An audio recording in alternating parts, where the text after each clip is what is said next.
Hello বন্ধুরা, welcome to Game Plan FC. তো আগামীকাল অর্থাৎ 29শে মার্চ সন্ধ্যে 7:30 থেকে আইপিএল 2024-এ Royal Challengers Bengaluru versus Kolkata Knight Riders match রয়েছে। তো একটা ভীষণ এক্সাইটিং ম্যাচ হতে যাচ্ছে আগামীকাল। তো সেই ম্যাচ নিয়ে এই ভিডিওতে কথা বলবো।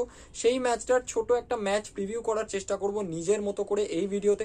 তো ভিডিওটা একেবারে স্কিপ না করে শেষ পর্যন্ত দেখতে থাকো, মূল আলোচনায় যাব। তবে তার আগে বলবো, যারা এই চ্যানেলে নতুন, এখনো চ্যানেলটাকে সাবস্ক্রাইব করোনি, তারা চ্যানেলটাকে সাবস্ক্রাইব করে পাশের বেল আইকনটাকে অন করে দিও।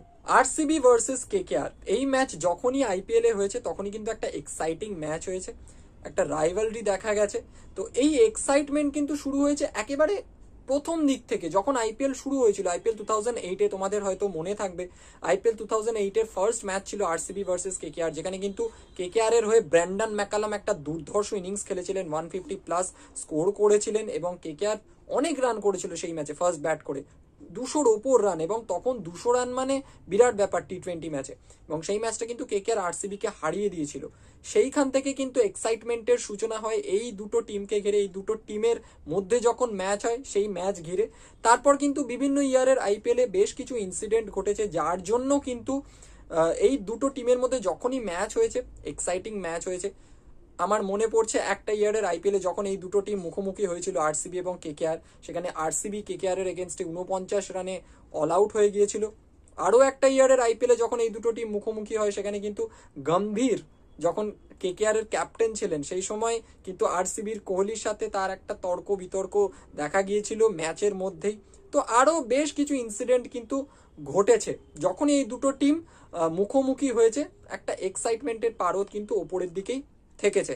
তো আগামী কালও কিন্তু সেরকমই একটা ম্যাচ, এক্সাইটিং ম্যাচ আমরা দেখতে পেতে পারি। এবং এক্সাইটমেন্টের যে রসদগুলো থাকা দরকার সেই রসদগুলো কিন্তু রয়েছে, থাকবে আগামীকালকের ম্যাচও। সবচেয়ে বড় কথা, যে মাঠে খেলা হচ্ছে চিন্নাস্বামীর মাঠ, সেটা কিন্তু ব্যাটিং সহায়ক একটা মাঠ, ব্যাটিং সহায়ক পিচ সেখানে থাকে। মাঠটা খুব একটা বড় নয়। তো আবারও একটা হাই স্কোরিং ম্যাচ কিন্তু আমরা দেখতে পেতে পারি আগামীকাল। তো আইপিএল 2024 জবে থেকে শুরু হয়েছে, বেশ কটা হাই স্কোরিং এনকাউন্টার কিন্তু আমরা দেখে নিয়েছি। আগামীকালও সেরকম একটা এক্সপেকটেশন থাকবে। এছাড়াও দুটো টিমের মধ্যে যে প্লেয়াররা রয়েছে, দারুণ প্লেয়ার, টি-20 স্পেশালিস্ট কিছু প্লেয়ার রয়েছে। একদিকে যেমন আরসিবির কথা যদি বলি, সেখানে বিরাট কোহলি রয়েছেন, ফাফ ডুপ্লেসি রয়েছেন, ম্যাক্সওয়েল রয়েছেন। এছাড়াও ভালো ভালো প্লেয়ার কিন্তু সেখানে রয়েছেন। কেকেআর এর কথা যদি বলি, রাসেল রয়েছেন, নারায়ণ রয়েছেন, রিঙ্কু সিং রয়েছেন, মিচেল স্টার্ক রয়েছেন। তো সেখানেও আরো ভালো ভালো কিছু খেলোয়াড় কিন্তু রয়েছে তাদের ছাড়া। তো দুটো ভালো টিম, বেশ ভালো কিছু প্লেয়ার, একটা ভালো ম্যাচ কিন্তু হবে। ছাড়াও কিন্তু এক্সাইটমেন্টের একটা জায়গা রয়েছে এই বছর কিন্তু, অর্থাৎ আইপিএল 2024-এ কিন্তু কেকেআর এর মেন্টর হয়েছেন গৌতম গম্ভীর। সুতরাং আবারও একবার আরসিবির কোহলির মুখোমুখি হতে চলেছেন গৌতম গম্ভীর। এর আগেও হয়েছে এই ব্যাপারটা, এই রাইভালরিটা কিন্তু আগেও ছিল, এই সামনাসামনি মুখোমুখি হওয়া কিন্তু আগেও ছিল। যদিও তখন কিন্তু, আগেকার কথা বলছি, তখন কিন্তু কেকেআর এর দলে ছিলেন, কেকেআর এর প্লেয়ার হিসেবে ছিলেন গৌতম গম্ভীর। এখন কিন্তু তিনি কেকেআর এর মেন্টর।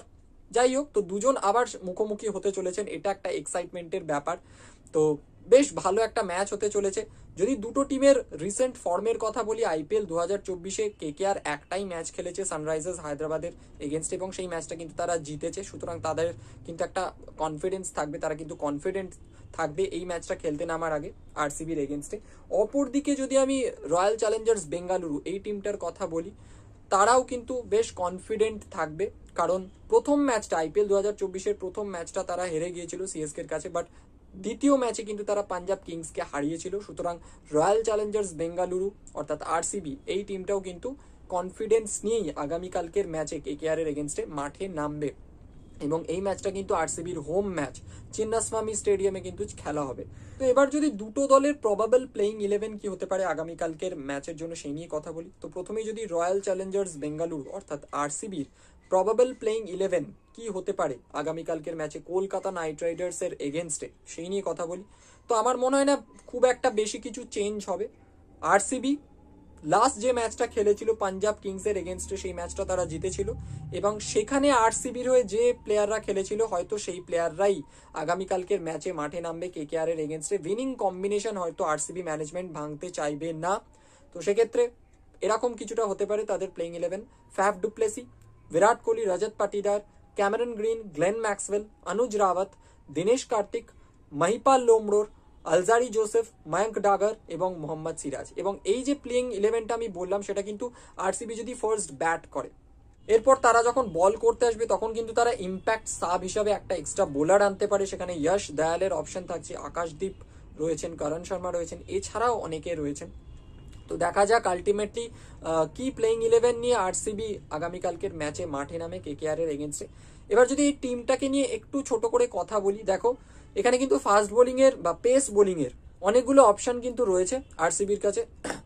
মোহাম্মদ সিরাজ রয়েছেন, আলজারি জোসেফ রয়েছেন, এছাড়াও কিন্তু যদি ইম্প্যাক্ট সাব হিসাবে আনা হয় যশ দয়াল থাকবেন, ক্যামেরন গ্রিন কিন্তু পেস বোলিং করতে পারেন। স্পিনের অপশন যদি বলি সেখানে কিন্তু গ্লেন ম্যাক্সওয়েল রয়েছেন, মাহিপাল লোমরোর কিছুটা বল করতে পারেন, মায়াঙ্ক ডাগারেরও কিন্তু অপশন রয়েছে। এছাড়াও যদি এক্সট্রা স্পিনারের প্রয়োজন পড়ে ইম্প্যাক্ট সাব হিসাবে কিন্তু একজন স্পিনারকেও মাঠে আনা যেতে পারে, সেক্ষেত্রে করণ শর্মাকে আমরা মাঠে নামতে দেখতে পারি। তো এরকম কিছুটা হতে পারে আরসিবির প্লেইং ইলেভেন আগামীকালকের ম্যাচের জন্য। তো এরপর যদি কেকেআর অর্থাৎ কলকাতা নাইট রাইডার্সের কি প্রবাবল প্লেইং ইলেভেন হতে পারে এগেনস্ট রয়্যাল চ্যালেঞ্জার্স বেঙ্গালুরু আগামীকালকের ম্যাচে, তো সেই নিয়ে যদি কথা বলি, তো আমার মনে হয় কেকেআর এর ক্ষেত্রেও সেম জিনিস, কেকেআরও নিজের উইনিং কম্বিনেশন ভাঙতে চাইবে না। লাস্ট যে ম্যাচটা তারা খেলেছিল, একটাই ম্যাচ খেলেছে আইপিএল 2024-এ এসআরএইচ এর এগেনস্টে, সেই ম্যাচে কেকেআর এর হয়ে যে 11 জন খেলেছিলেন তারাই হয়তো এই ম্যাচেও খেলবেন। তো Phil Salt, Venkatesh Iyer, Shreyas Iyer, Nitish Rana, Rinku Singh, Andre Russell, Ramandeep Singh, Sunil Narine, Mitchell Starc, Harshit Rana, Varun Chakravarthy, এই প্লেইং ইলেভেনটাও আমি বললাম যদি কেকেআর ফার্স্ট ব্যাট করে। এখানে যদি দেখা যায় যে ব্যাটিং বিপর্যয় হয়েছে কেকেআর এর, সেক্ষেত্রে যদি একটা এক্সট্রা ব্যাটসম্যানের প্রয়োজন হয় সেক্ষেত্রে কেকেআর কিন্তু মনীষ পান্ডেকে ইজিলি আনতে পারে ইম্প্যাক্ট সাব হিসাবে। আর যদি তাদের এক্সট্রা ব্যাটারের প্রয়োজন না পড়ে, ব্যাটসম্যানের প্রয়োজন না পড়ে, সেক্ষেত্রে কিন্তু তারা যখন বোলিং করতে নামবে এক্সট্রা একটা বোলার আনতে পারে ইম্প্যাক্ট সাব হিসাবে। সুয়াস শর্মার অপশন সেক্ষেত্রে রয়েছে, সাকিব হুসেনের অপশন রয়েছে, বৈভব অরোরার অপশন রয়েছে, এছাড়াও অনেকগুলো অপশন রয়েছে।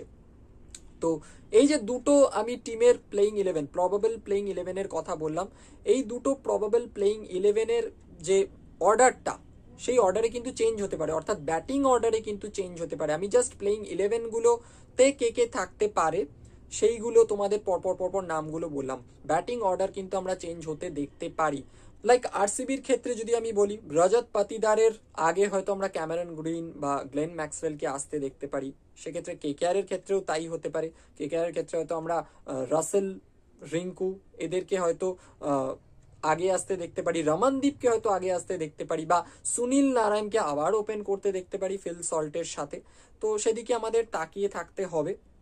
তো কেকেআর টিমটার যদি এবার বোলিং নিয়ে কথা বলি, দেখো বোলারের অপশন নিয়ে যদি কথা বলি, ফাস্ট বোলিং এর ক্ষেত্রে কিন্তু বেশ কটা অপশন রয়েছে। হর্ষিত রানা রয়েছেন, মিচেল স্টার্ক রয়েছেন, আন্দ্রে রাসেল বল করতে পারেন, ভেঙ্কটেশ আইয়ারকে এখনো সেভাবে ইউজ করা হয়নি, তিনিও কিন্তু পেস বোলিং করতে পারেন। স্পিনারের কথা যদি বলি, বরুণ চক্রবর্তী, সুনীল নারায়ণ তো থাকছেনই, এছাড়া নীতিশ রানা বল করতে পারেন স্পিন।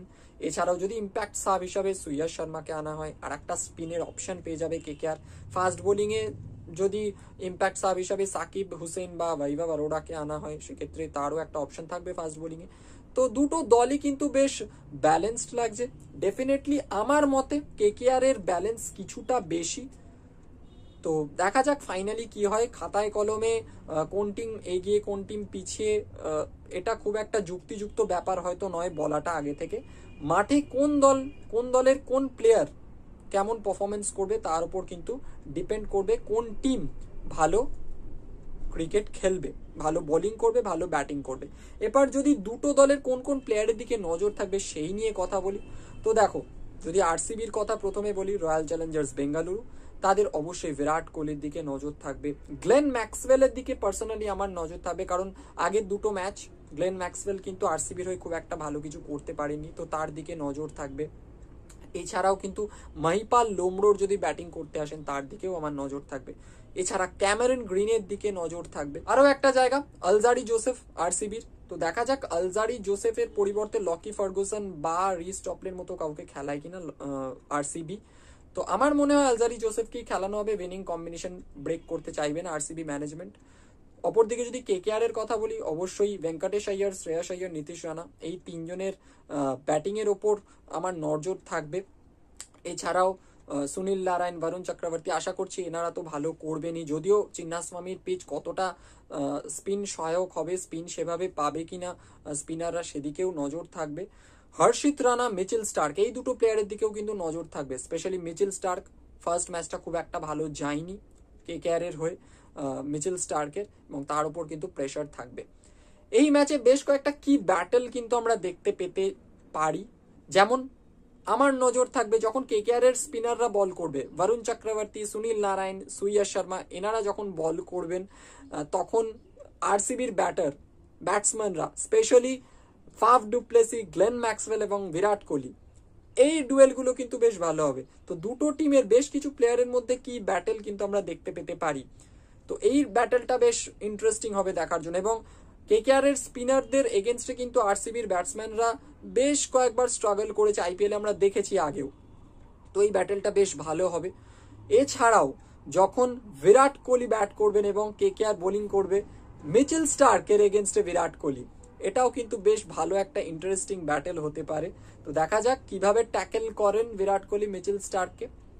অপরদিকে কেকেআর যখন ব্যাট করবে, কেকেআর এর রিঙ্কু সিং যখন ব্যাটিং করবে, যদি এরকম সিচুয়েশন আসে যে রিঙ্কু সিং ব্যাট করছেন এবং অপোজিট থেকে আরসিবির হয়ে বোলিং করছেন ইয়শ দয়াল, এটাও কিন্তু দারুণ এক্সাইটিং একটা ব্যাপার হবে। কারণ তোমরা অলরেডি হয়তো জানো যে গতবারের আইপিএলে অর্থাৎ আইপিএল 2023-এ কিন্তু ইয়শ দয়াল গুজরাট টাইটান্সের হয়ে খেলতেন, এবং কেকেআর ভার্সেস জিটি একটা ম্যাচ হয়েছিল গতবারের আইপিএলে, দুটো ম্যাচ হয়েছিল।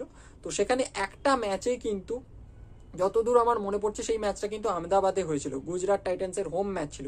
সেখানে লাস্ট ওভারে কিন্তু ইয়শ দয়াল বোলিং করছিলেন জিটির হয়ে এবং রিঙ্কু সিং ব্যাট করছিলেন। সেখানে কিন্তু ইয়শ দয়ালকে পরপর 5টা ছক্কা মারেন ইয়শ দয়ালের বলে রিঙ্কু সিং, এবং সেই ম্যাচটা কিন্তু কেকেআর জিতে যায়, জিটি হেরে যায়।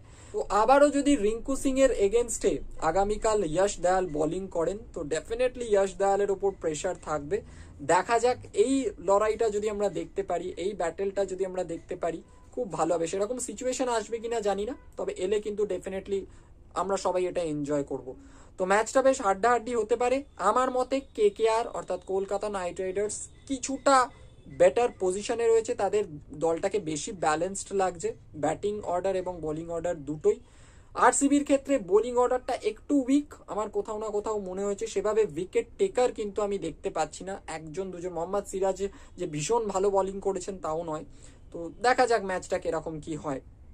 তো ভিডিওটা এখানেই শেষ করছি। যদি ভিডিওটা ভালো লেগে থাকে অবশ্যই লাইক করো, শেয়ার করো, তোমাদের কিছু বলার থাকলে কমেন্ট বক্সে জানাতে ভুলবে না। তো দেখা হচ্ছে পরের ভিডিওতে, এখনকার মতো টাটা।